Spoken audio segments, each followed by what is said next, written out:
கோவிந்தன் அவர்கள் இந்த கட்டையை சரி பண்ணுறதா வந்திருக்காங்க. இப்போ இந்த கட்டையில் என்ன சரி பண்ணும் உங்களுக்கு? மேல் கடைச்சல் பிடிக்கணும், கடைச்சல் உள்கடைச்சல். அப்படியே கட்டை காமிங்க. இந்த பாருங்க, இந்த மாவட்டம் பாருங்க, மாவட்டம் மொத்தமாக இருக்குது. இந்த ஷேப் இல்லாமல் இருக்குது. அந்த தொப்பி ஆவட்டம் காட்டு. இந்த தொப்பி ஆவட்டமும் ஷேப் இல்லாமல் இருக்குது. இந்த தொப்பி ஆவட்டம் உள் ஃபினிஷிங் மேல் ஃபினிஷிங் பண்ணிவிட்டு உங்களுக்கு இதை சரி பண்ணிட்டு காமிக்கிறேன் அடுத்த வீடியோவில்.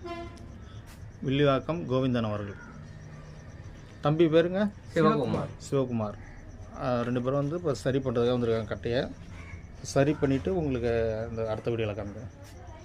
வில்லிவாக்கம் கோவிந்தன் அவர்கள். வில்லிவாக்கத்தில் கோவிந்தன் அவர்கள் வந்திருக்காங்க. இந்த கட்டையை சரி பண்ணுறதுக்காக மாவட்டம் இந்த 2 மாவட்டம் சரியில்லை. இந்த மேல் ஃபினிஷிங் பண்ணணும். இந்த மேல் ஃபினிஷிங்லாம் பண்ணிவிட்டு உங்களுக்கு அடுத்த வீடியோவில் காமிக்கிறேன். வில்லிவாக்கம் கோவிந்தன் அவர்கள். இந்த கட்டையை சரி பண்ணிட்டு உங்களுக்கு அடுத்த வீடியோவில் காமிக்கிறேன்.